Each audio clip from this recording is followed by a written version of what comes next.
The scorching sun beat down on the dusty street of Silver Creek, but Josephine Jones felt a cold dread that had nothing to do with the weather. In her trembling hands, she held a piece of paper that was both a death sentence and a marriage proposal. One sentence, scrawled in a banker's tidy hand, sealed her fate. "You have until sundown tomorrow." It wasn't a request, it was an ultimatum, delivered by a man whose voice was like venom, a whisper that had echoed through the general store and now followed her into the oppressive heat. Bartholomew Pierce's proposal, or your father's debts become the town's business. In 1885, in the heart of the Arizona Territory, that was as good as a hanging.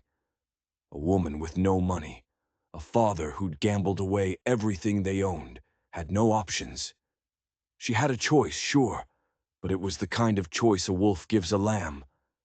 Josie, as everyone knew her, was 22. Just yesterday, she dreamed of a life she might build for herself, a life beyond the dust and desperation of a failing ranch. Now, that dream was dissolving like morning mist. Bartholomew Pierce was twice her age, a cattle baron with more land than God, and a reputation that made grown men cross the street. He didn't just have money, he had a history that included 3 wives, all of whom had died under circumstances that the town whispered about, but never dared question. This wasn't about love. It was about power. It was about possession. He wanted the Jones land, the last piece of the puzzle that bordered his sprawling ranch. And he wanted Josie as the latest trophy to hang on his wall. She walked toward the saloon, the only home her father seemed to have anymore. Her blue calico dress, worn thin from work and worry, billowed in the hot breeze. Each step on the creaking wooden boardwalk felt heavier than the last, dragging her toward a future she couldn't bear to imagine. She almost didn't see the man stepping out of the telegraph office. She stumbled, and a strong hand steadied her arm. "Careful there, Miss Jones." The voice was deep, steady, and unfamiliar.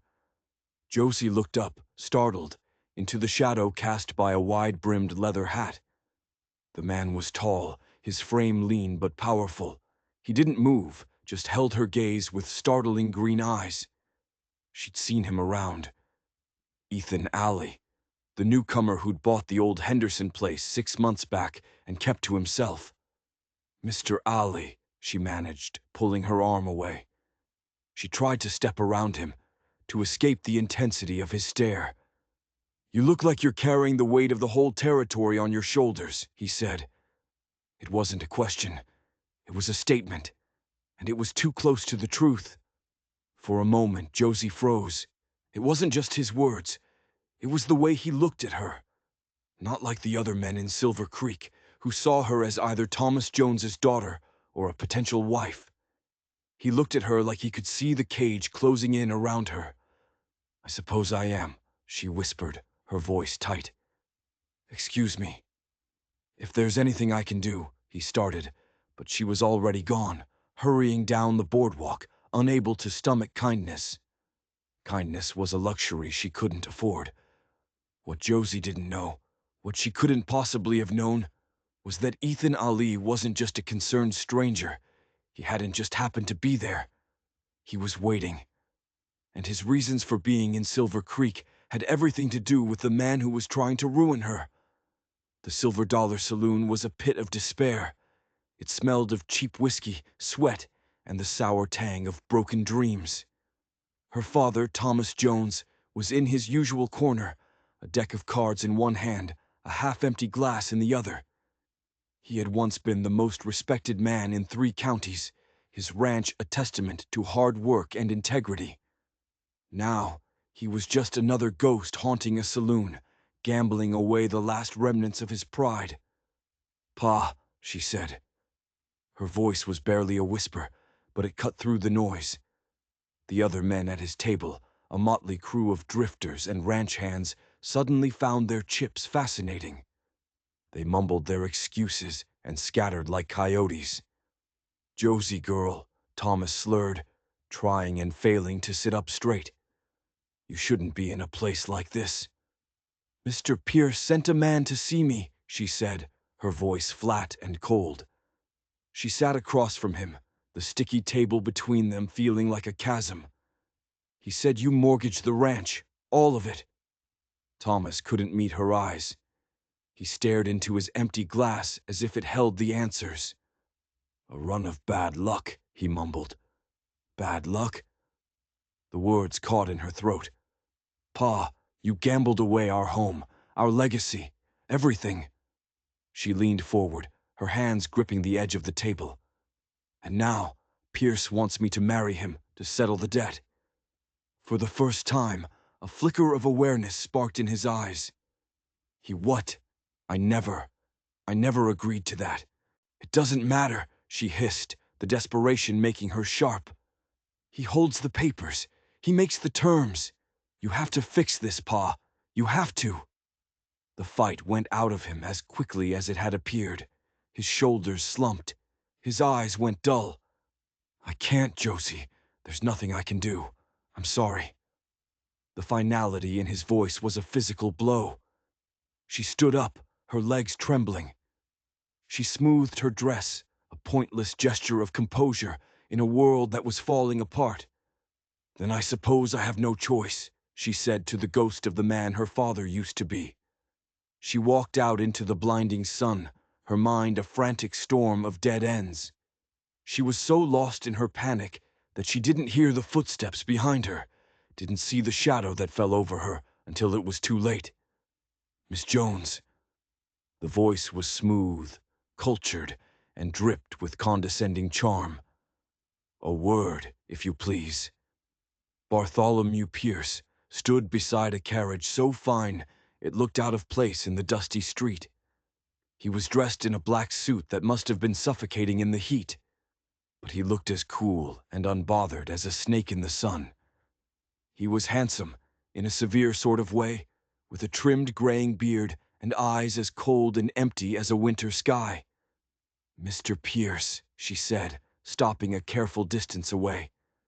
She would not let him see her fear. "I trust my banker delivered my message," he said. It wasn't a question. He smiled, a thin, cruel slash that never touched his eyes. "Have you given my proposal the consideration it deserves?" "You've given me until tomorrow," she said, her voice steadier than she felt. "Indeed." He took a step closer, invading her space, his presence a physical weight. "But I am an impatient man, Miss Jones, and your situation is not one that improves with time." "My father's debts are his own," she said, the words tasting like ash in her mouth. Pierce let out a short, humorless laugh. "My dear girl, this is the frontier, not a fairy tale. A woman alone, a ranch in ruin. I am offering you a lifeline, security, respectability." "And in return?" she challenged, her chin held high. His cold eyes raked over her, a flicker of possessive hunger in their depths.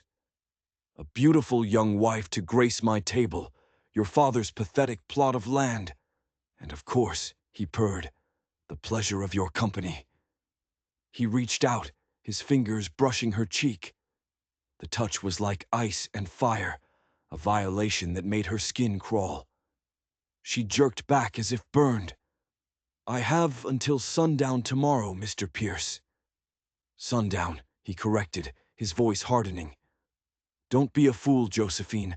Your father's name, what little is left of it, would not survive the public humiliation." He tipped his hat, the gesture a mockery of courtesy, and climbed into his carriage. As it rolled away, leaving her in a cloud of dust and dread, she felt a pair of eyes on her. Across the street, leaning in the doorway of the general store, was Ethan Ali. His jaw was clenched, his green eyes narrowed into slits of cold fury. And Josie had the strangest feeling that the confrontation she'd just had with Pierce wasn't just about her. It was about something else entirely. That night, the ranch house felt haunted. The paint was peeling, the fences were sagging, and the silence was deafening. Her father hadn't come home. He was likely passed out at the Silver Dollar, leaving her alone to face the impending doom. She sat on the porch swing, watching the sky bleed into brilliant shades of orange and pink, wondering if this was the last sunset she'd ever see as a free woman. Then she heard them, the soft thud of hoofbeats approaching in the twilight. Her body went tense. Was it Pierce, come to claim his prize early? She stood, her heart hammering against her ribs, peering into the growing darkness. But the horse that emerged from the shadows was a familiar dappled gray. "Evening, Miss Jones." Ethan Alley dismounted with an easy grace that spoke of a life in the saddle. "Mr. Alley," she said, surprised and wary. "What brings you all the way out here?" He took off his hat, revealing a tangle of dark curls. "I saw you in town today. Your conversation with Mr. Pierce." Heat flooded her cheeks, the humiliation of it. "It looked like you could use a friendly ear." "I'm fine," she lied, sinking back onto the swing. The words were hollow, and they both knew it. He stepped onto the porch but kept a respectful distance. "Pierce has a reputation for getting what he wants. He doesn't care who he has to crush to do it." "I'm aware," she said, her voice bitter. She didn't know why, but she gestured to the spot beside her. Maybe it was the loneliness. Maybe it was the quiet strength she saw in his eyes. He sat, the old swing groaning under their combined weight. "My father," she began, the words tumbling out before she could stop them. "He borrowed from Pierce after my mother died. Then he started gambling. He thought he could win it back." "Miracles are in short supply out here," Ethan said softly. There was a long silence, filled only by the chirping of crickets. Then Josie looked at him, really looked at him. "Why are you here, Mr. Alley? The real reason." His green eyes met hers, and there was no hiding from their intensity. "I have a proposition for you, Miss Jones." She stiffened instantly. "I've had enough propositions for one day, thank you." "Not that kind," he said quickly, a flash of genuine anger in his eyes. "I need a housekeeper. The pay is fair. You'd have your own quarters, and you'd be out from under Pierce's thumb. A job. It was a lifeline, a tiny pinprick of light in the suffocating darkness. But it wasn't enough. It wouldn't solve the problem," she said, shaking her head. "Pierce would still have the mortgage. He'd take this land." "Your father's debt, you mean," Ethan corrected gently. "He's still my father." She sighed, the fight draining out of her. "Thank you for the offer, Mr. Alley. It's kind, but it's hopeless." Ethan was quiet for so long she thought he had given up. The swing creaked rhythmically. "There might be another way," he said finally, his voice low and serious. "But it would require a great deal of trust." Her head snapped up. "What way?" "I could pay it," he said simply. "Pay off the entire mortgage, buy the debt from Pierce." Josie stared at him, speechless. The air crackled between them. This made no sense. "Why? Why would you do that for me? For a stranger?" Ethan's face hardened. "Let's just say Pierce and I have some unfinished business. He has a habit of taking things that don't belong to him. And," he hesitated, his voice softening, "I can't stand by and watch him do it to someone else." It was a noble sentiment, but Josie had learned the hard way that nothing on the frontier came for free. "I couldn't accept charity." "It wouldn't be charity," he said, standing up and pacing the length of the porch. "I'd expect repayment, with interest. This is good land, just poorly managed. It could be profitable again." Hope, treacherous and foolish, flickered in her chest. But reality quickly snuffed it out. "Pierce will never sell the mortgage to you. He doesn't just want the money. He wants the land. And," she couldn't say it, "he wants you," Ethan finished, his voice grim.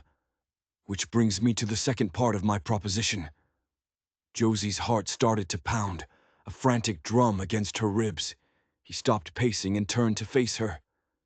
"Marry me instead." The words hung in the twilight air, impossible and insane. Josie shot to her feet. "I don't understand. Are you mad?" "It would be a marriage of convenience," he explained, his voice urgent but steady. "A business arrangement. You would have my name, my protection. As my wife, Pierce couldn't touch you. And as the legal owner of your father's mortgage, which I would become, he couldn't touch this land." "You're talking about a false marriage," she breathed, the scandal of it warring with the sheer, desperate relief the idea offered. It was a different kind of cage, but it wasn't Pierce's. "Not false," he corrected. "It would be legal in every way. We'd have an understanding, that's all. Between us." She studied his face, searching for the trap.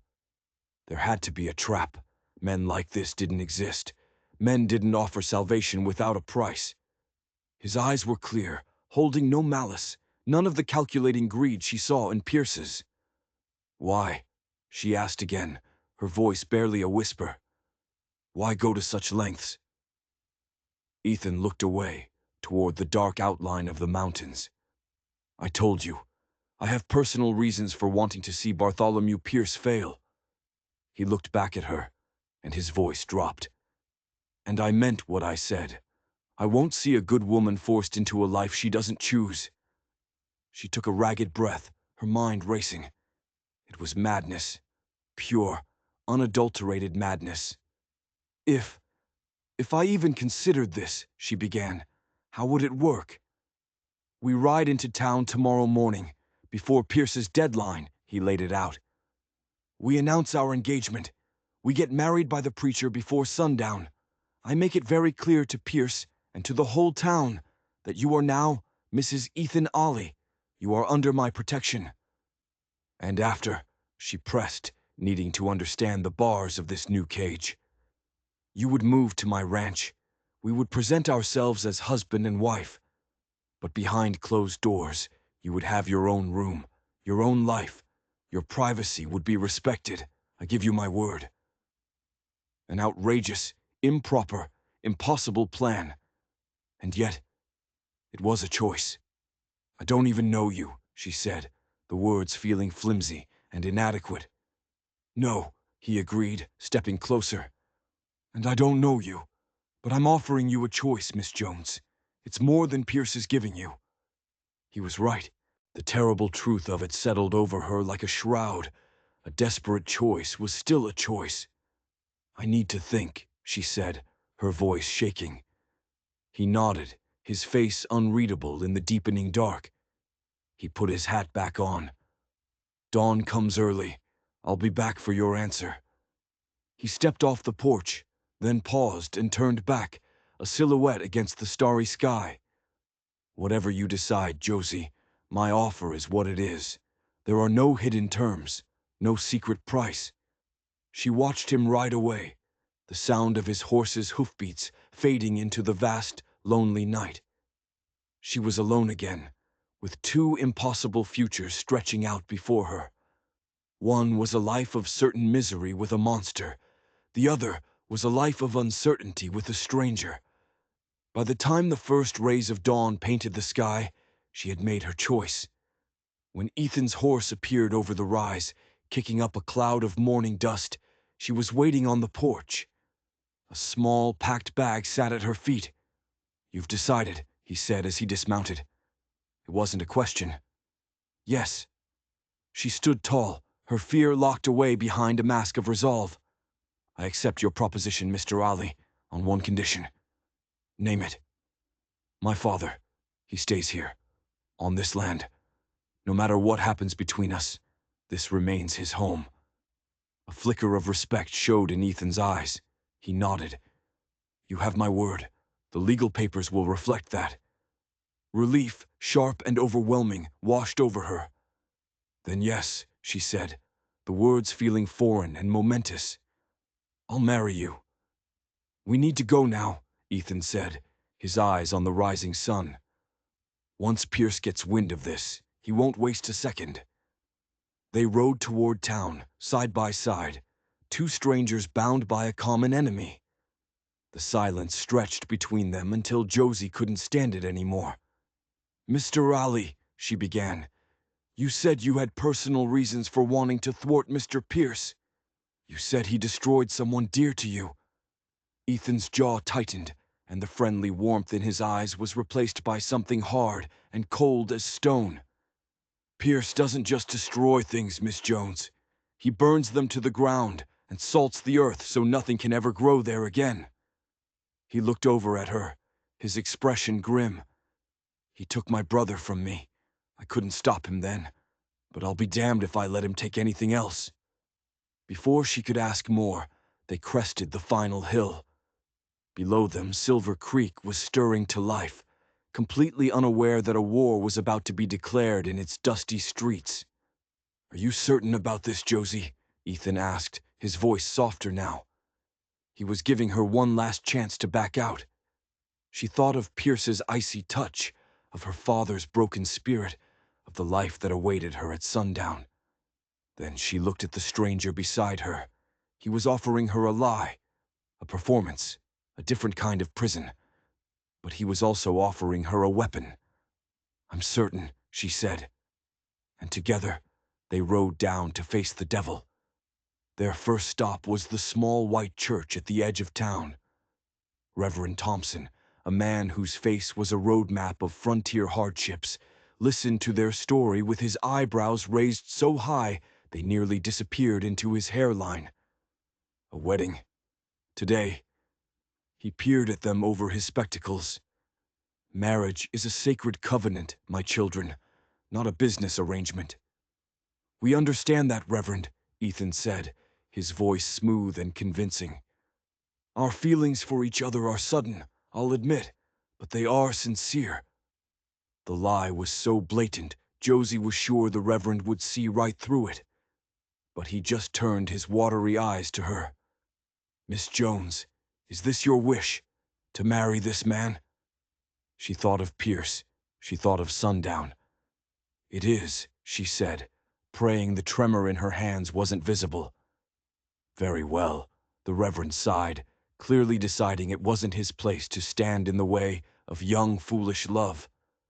"I can perform the ceremony at 3 this afternoon." "Thank you, Reverend," Ethan said, guiding her back out into the sun. "Now for the hard part."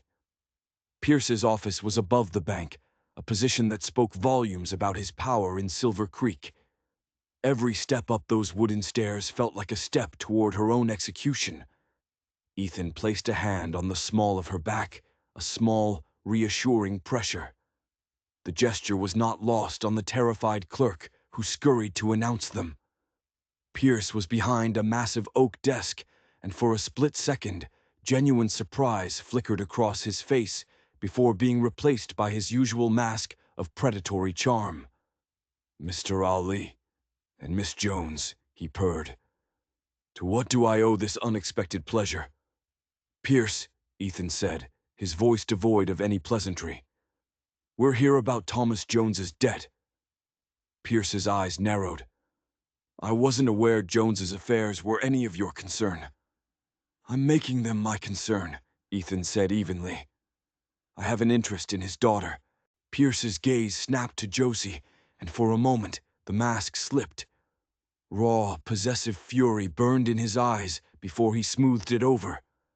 "Miss Jones and I have an understanding. That understanding is over." Ethan's voice was like chipping ice. "I'm here to buy the mortgage. Fair market value, plus a generous percentage for your trouble." "The mortgage is not for sale," Pierce said, standing slowly. "Miss Jones and I have a private arrangement." "An arrangement she is no longer interested in," Ethan said, stepping slightly in front of Josie. "Josephine has agreed to become my wife. We're to be married this afternoon."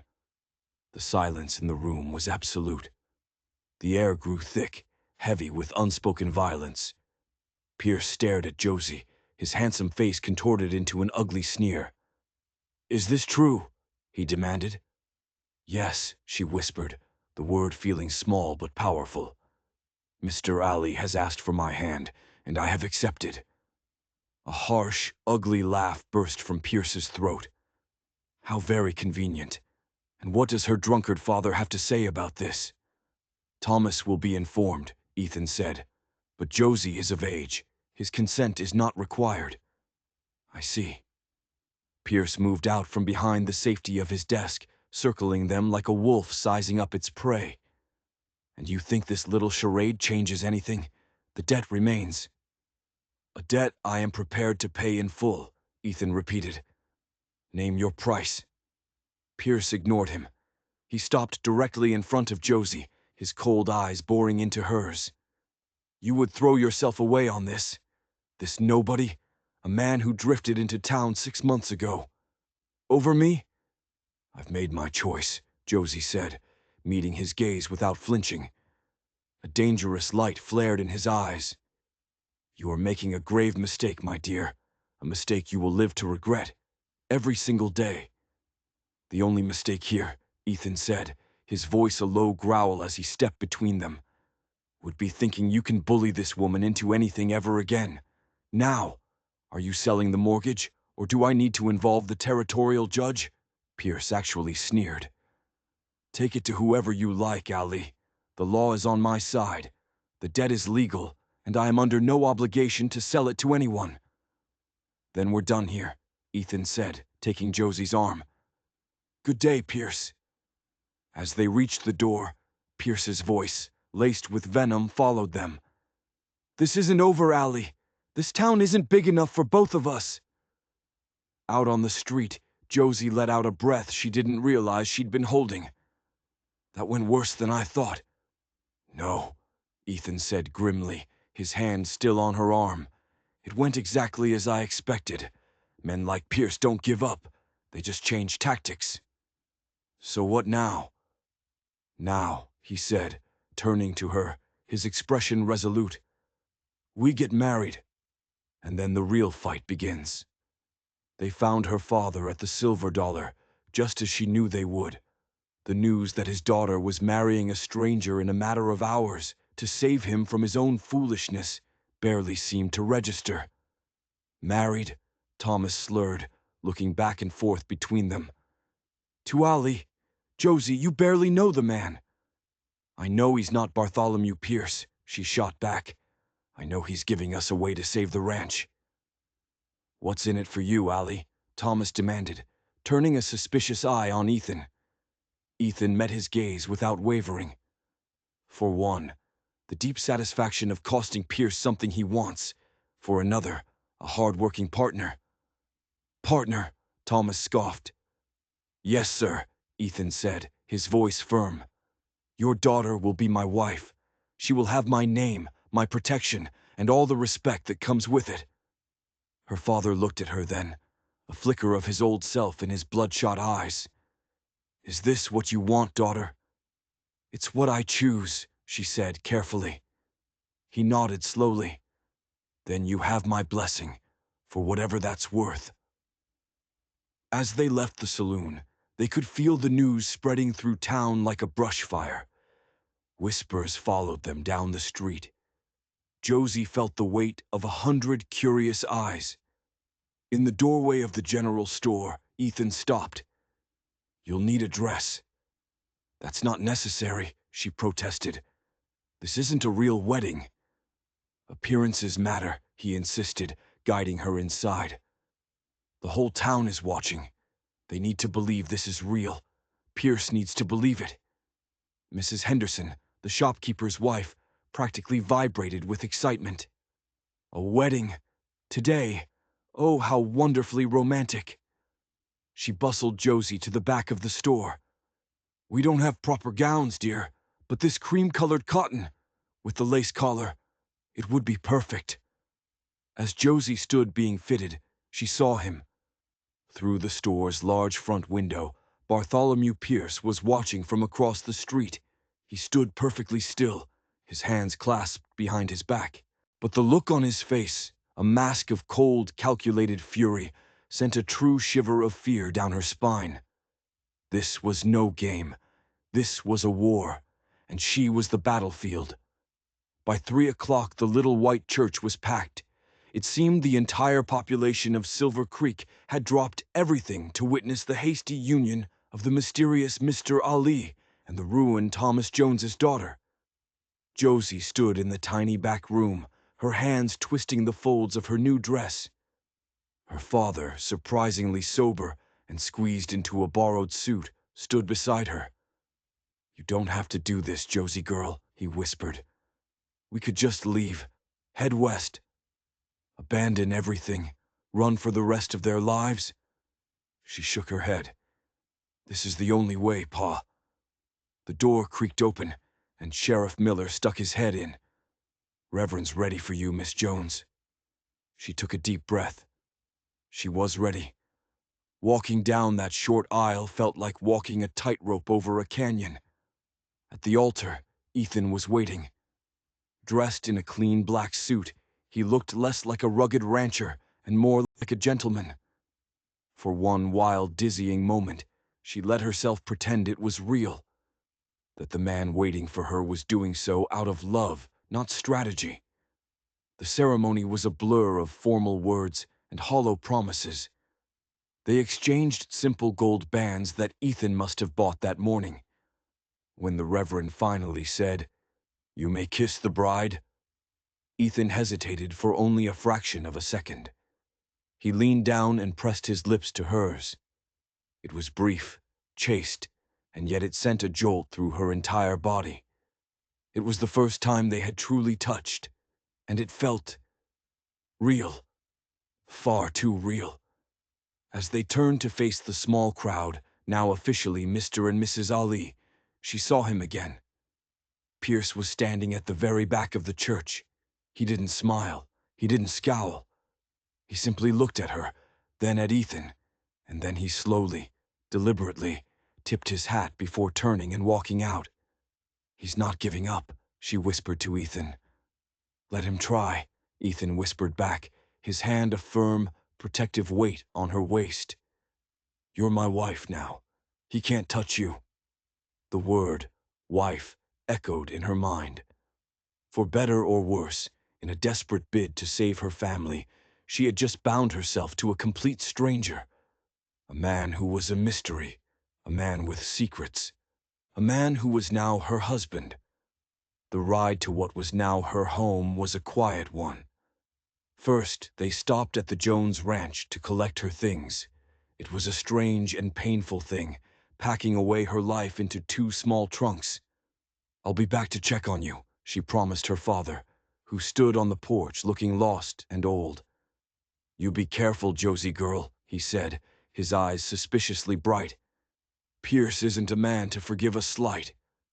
"Mr. Jones," Ethan said, extending a hand to his new father-in-law, "I give you my word, I will protect your daughter with my life."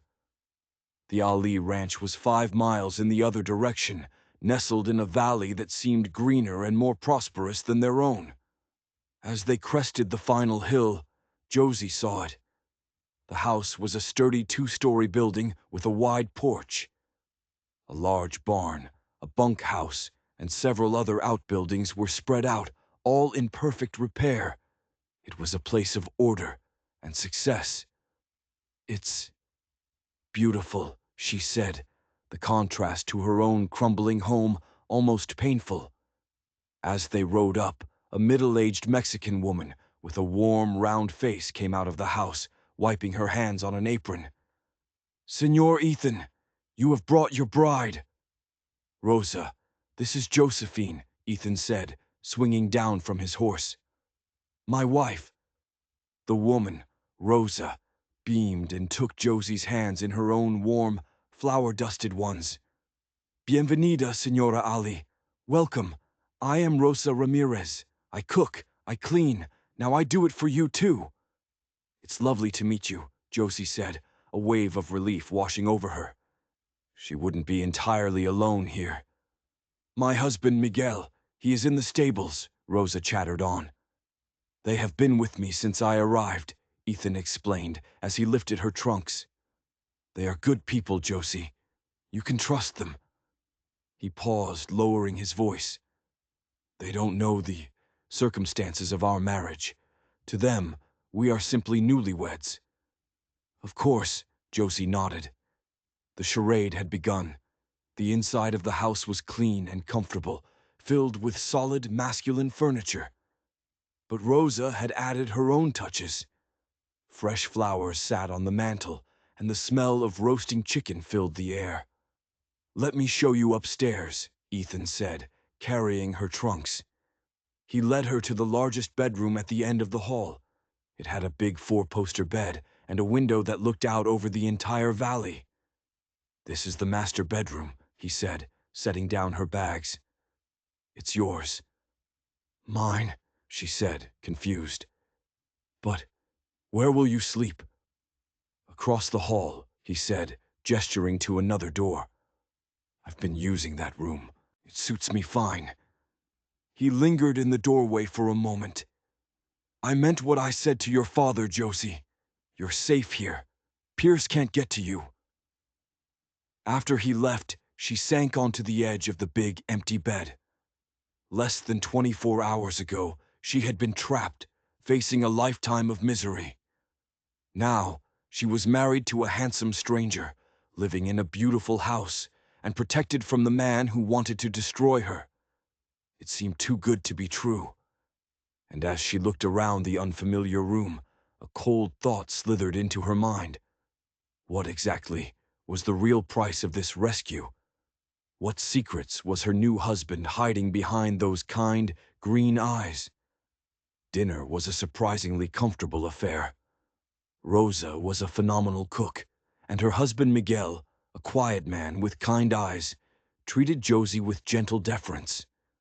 They spoke of the ranch, of the coming season, of simple, everyday things that felt blessedly normal after the chaos of the last 2 days. "Tomorrow, I will show you everything, Senora," Rosa declared. "The garden, the pantry, how the house runs." "I'd like that," Josie said. "I'm not used to being idle.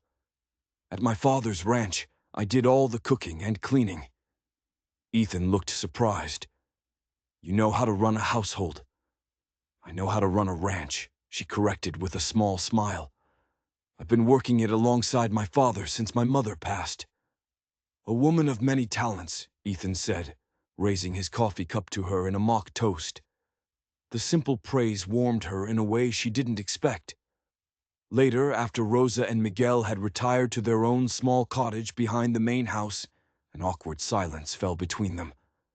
They were husband and wife, sitting in their parlor, and they were complete strangers. "I have some papers," Ethan said finally, breaking the silence. He pulled a folder from his desk. "Legal documents. They confirm your status as my wife and they grant you full rights to this property, should anything happen to me." Josie stared at him. "That's not necessary. This is a temporary arrangement." "It's necessary," he insisted, placing the papers in front of her. "Pierce will look for any weakness, any legal loophole to challenge our marriage. Everything must be ironclad." He handed her a pen. "There is also this, an agreement stating that once the debt is settled, your father's ranch legally becomes yours, not his." She looked up, shocked. "Why would you do that?" Ethan's expression was unyielding. "Because your father has proven he cannot be trusted to protect his own legacy, but I think you can." The assessment was brutal, but it was true. With a trembling hand, Josie signed her new name, Josephine Ali, over and over again. Each stroke of the pen felt like a step further away from the girl she had been yesterday. "Thank you," she said, her voice thick, "for giving me a choice." He nodded, gathering the papers. "It's late. You should get some rest." As she climbed the stairs to her new separate bedroom, she couldn't escape the feeling that she had just traded one master for another. One was a monster, the other a mystery. But she was still living in a house that wasn't hers, with a life that wasn't her own. She was safe for now, but she was not free. The next morning, Josie woke to the unfamiliar sounds of a prosperous ranch, the lowing of cattle, the shouts of ranch hands, the clang of a blacksmith's hammer. She dressed and went downstairs to find the kitchen empty, but a fresh pot of coffee warming on the stove. She poured a cup and stepped out onto the porch. The view was breathtaking. Rolling pastures, a tidy apple orchard, and in the distance, a creek that glittered in the early morning sun. It was a kingdom, and Ethan Alli was its king. "Good morning." He came from the barn, his sleeves rolled up, his face already smudged with dirt. "You're up early." "Old habits," she said. He took the cup she offered, his fingers brushing against hers. The contact was brief, but it sent a strange warmth through her. "Did you sleep well?" "Better than I expected," she admitted. "It's peaceful here." "Most days," he said, his face clouding over. "We've had some trouble lately. Fences cut, a few head of cattle gone missing." "Pierce," she said. "It wasn't a question." "I know it is," he said grimly. "But proving it is another matter." Later that morning, he gave her a tour of the ranch. He showed her everything with a quiet pride that was infectious. He spoke of his plans to expand the herd, to build a new irrigation ditch from the creek. It was clear he loved this land. "You've done so much in just 6 months," she said as they walked by the creek. "You must have ranched before." "My family had a place in Texas," he said, his gaze distant. "A long time ago, before the war." "You fought?" "Confederate cavalry," he said, his voice flat. "It's not something I'm proud of." He was a puzzle, a man of contradictions, a former Confederate soldier who had saved her from a tyrant, a stranger who had married her, yet asked for nothing. As they walked back toward the house, he asked about her father, about what he was like before the grief and the whiskey had consumed him. She told him about the strong, proud man who had taught her how to ride and rope, the man who had loved her mother fiercely. "I sometimes wonder if Pierce targeted him," she said, thinking aloud. "Knew he was vulnerable, waited for him to fail." "That's how he works," Ethan said darkly. "He finds the weakness, and then he squeezes until everything shatters." They paused on the porch steps. "This is your home now, Josie," he said, his green eyes serious. "Feel free to make it your own." The idea was both terrifying and thrilling. To put her own mark on this place, to pretend, even for a little while, that this was her life. Over the next few days, she tried to do just that. She helped Rosa in the kitchen and the garden. She learned the names of the ranch hands, quiet, hard-working men who treated their boss's new wife with a shy respect. She and Ethan fell into an easy rhythm. They were partners, discussing ranch business over dinner, making plans for the future of the property. They were careful to keep a respectful distance, to honor the terms of their arrangement. But sometimes, in the evenings, when they sat in the parlor, a comfortable silence would fall between them. And in those moments, Josie would look at this quiet, capable man and wonder what it would be like if the charade were real, if she truly was Mrs. Ethan Alli. A week after the wedding, she went into town with Rosa for supplies. As they were loading their wagon, the voice she had come to dread slithered up behind her. "Mrs. Ali, how domestic." Bartholomew Pierce stood there, dressed in his immaculate suit, a cruel smile playing on his lips. "I trust you are enjoying married life, though I must say you lack the glow of a new bride." "I am very happy, thank you," she said, her voice cold. "Are you?"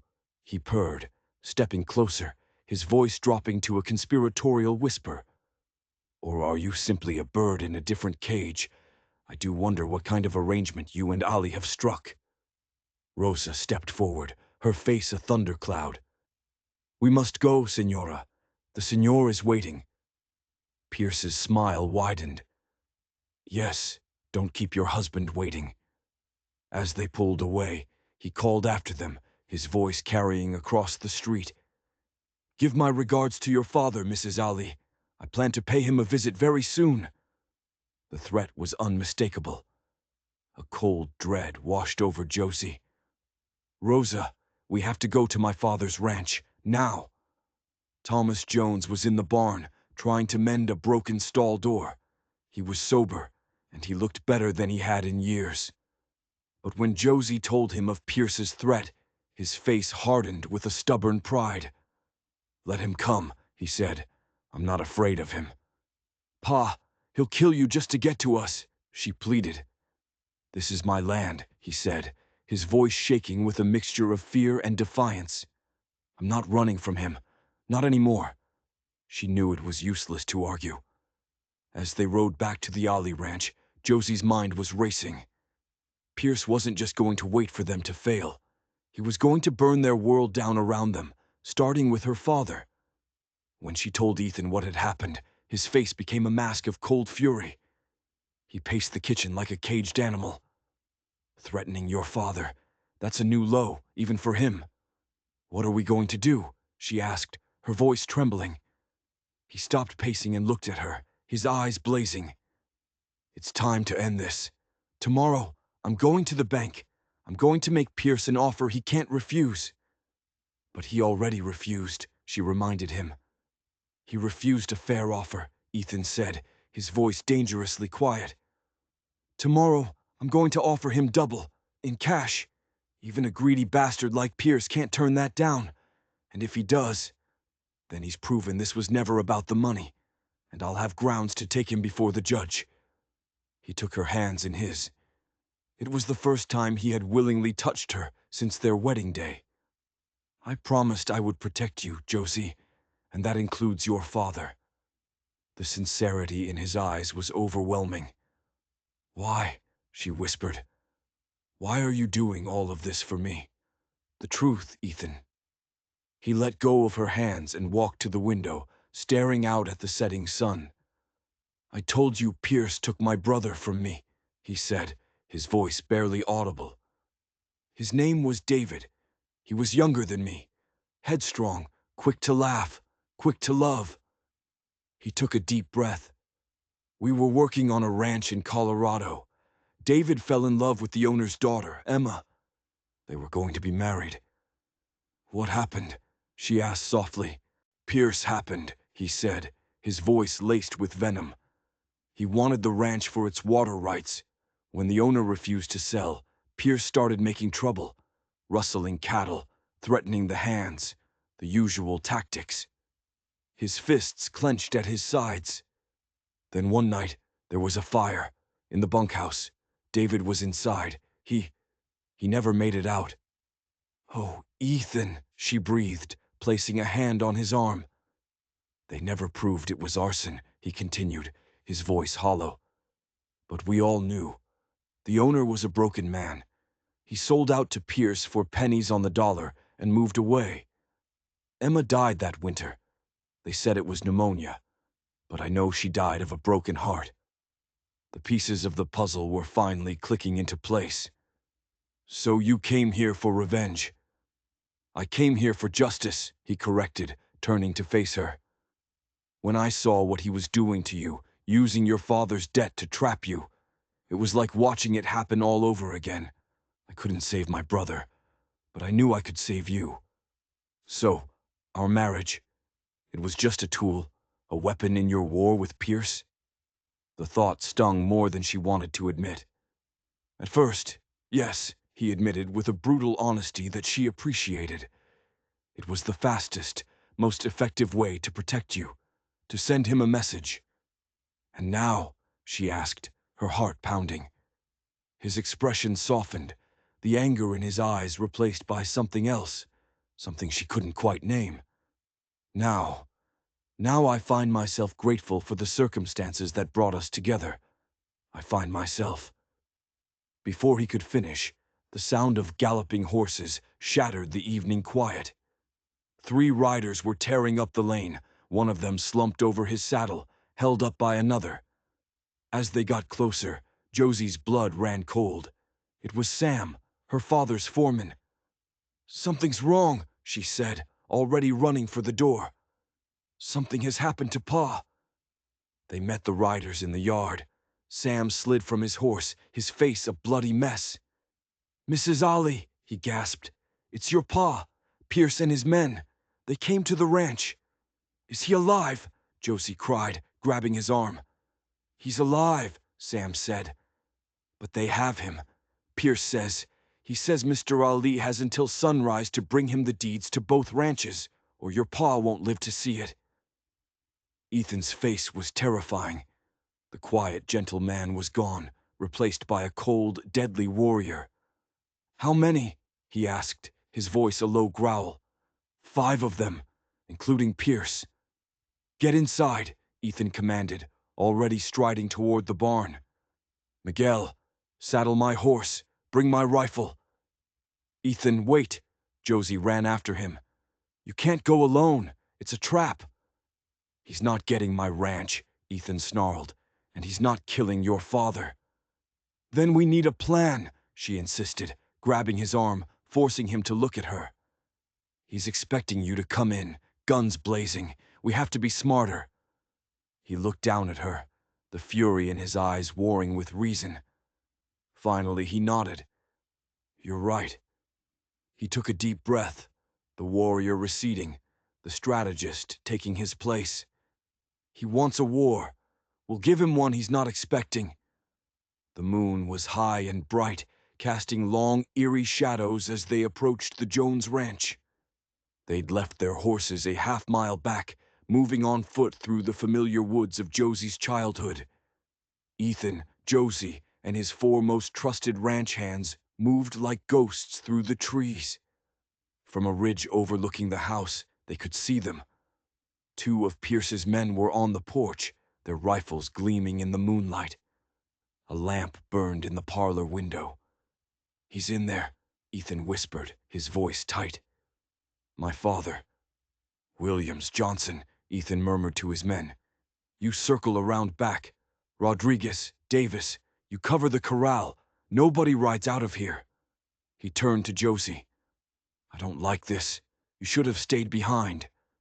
"He's my father," she said, her voice fierce. "And this is my home. I know every rock, every tree. I'm not leaving." He looked at her for a long moment, then gave a curt nod. "Stay close, and if this goes wrong, you run. You don't look back." They walked out of the trees, into the open, their hands held high. "That's far enough, Ali," one of the men on the porch shouted.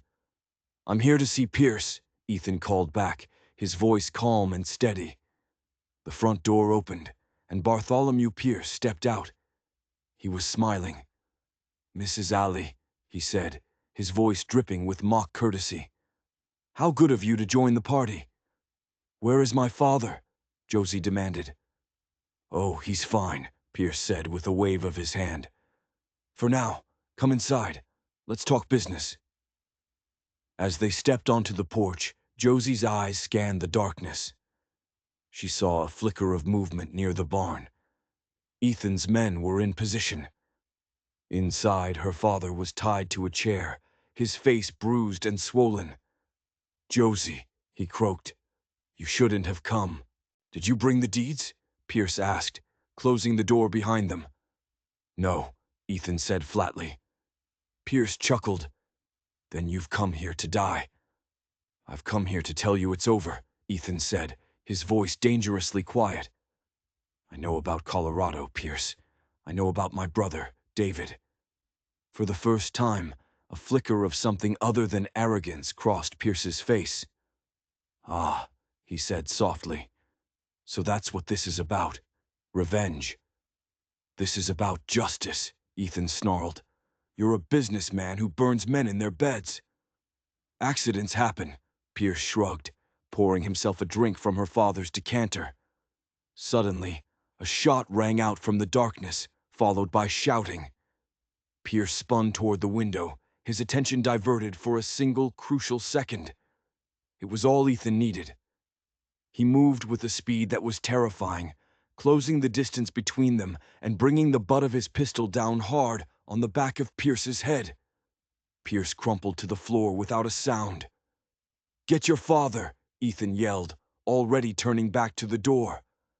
The fight was short, and brutal. By the time Sheriff Miller and his posse arrived, alerted by Miguel, it was over. Pierce's men were rounded up, and Pierce himself was dragged, unconscious, to the barn.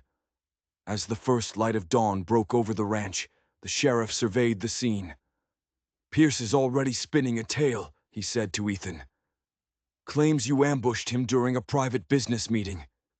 "He was holding my father hostage," Josie said, her arm around her father's trembling shoulders. "It's his word against yours," the sheriff sighed. "And he has powerful friends." "Not just his word," a rough voice said. They all turned to look at Thomas Jones.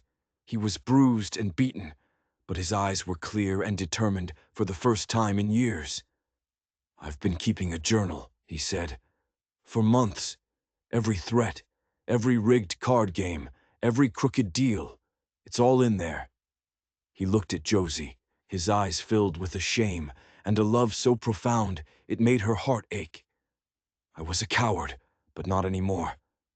The sheriff found the journal hidden under a floorboard in the bedroom, just as Thomas said. It was more than enough.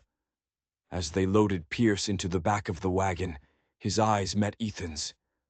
"This isn't over, Allie," he hissed. "Oh, yes it is," Ethan said calmly. "It's over." The wagon rolled away, taking with it the shadow that had loomed over their lives. Josie turned to Ethan, the man who was her husband but still a stranger, the man who had saved her. "What happens now?" she asked. He looked down at her, the morning sun catching the flecks of gold in his green eyes. "Now," he said, his voice soft, "we go home." In the weeks that followed, the story of Bartholomew Pierce's downfall was the only thing anyone in Silver Creek talked about. With the evidence from her father's journal, other ranchers and businessmen, long silenced by fear, finally came forward. The charges piled up: extortion, assault, arson, attempted murder. Pierce's empire crumbled, and he was sent away to the territorial prison, destined to never see the light of day again. Life settled into a new, unfamiliar rhythm. Ethan, true to his word, had used his own money to pay off the mortgage, and the deed to the Jones ranch was now legally in Josie's name. Her father, a changed man, worked every day to restore the ranch and himself to his former glory. And at the Ali Ranch, a strange sort of peace reigned. The reason for their marriage, the threat of Pierce, was gone. And yet here they were, living under the same roof, sharing meals, running two ranches together. They were partners in every sense of the word, except one. They were friends, perhaps, but they were not husband and wife. The understanding they'd had, the line they had drawn between them, was now a wall. One evening, as they sat on the porch watching the sun set, Josie knew she couldn't live with the silence any longer. "Ethan," she began, her heart pounding, "when we made our arrangement, you said that once the threat was gone, I would be free to dissolve it." He turned to look at her, his face unreadable. "I'm a man of my word, Josie. If you wish to leave, I won't stop you." "That's not what I asked," she said softly. "I asked what you want." He looked out at the land, at the home he had built, for a long, quiet moment. "What I want," he said, his voice rough with emotion, "is for this to be more than an arrangement. What started as a plan to get justice has become something else. For me, anyway." "What has it become?" she whispered. He turned to face her, his eyes filled with a vulnerability she had never seen before. "It's become a reason to get up in the morning, a reason to work this land. It's become hoping you'll be sitting here on this porch every evening. It's become wondering what it would be like if this marriage was real." "It sounds like you're describing love," she said, her own voice shaking. "I believe I am," he said. He reached out and took her hand. His touch was no longer just comforting, it was electric. "I never expected this. I never expected you." "I thought you were just being noble," she confessed. saving the damsel in distress. Maybe at first, he admitted, but from the moment I saw you, standing in the street, so full of fire and fear, you were never just a stranger to me, Josie. I've come to care for you, Ethan, she said, the confession feeling like a weight lifting from her chest. More than I ever thought possible. So, he said, a hopeful smile touching his lips for the first time. Does this mean you'll consider staying? It means, she said, moving closer to him on the swing, that I'd like for us to start over, not as a business arrangement, but as a husband and a wife. His smile was like the dawn, breaking over his face. He leaned in and kissed her. It wasn't like the chaste, formal kiss at the wedding.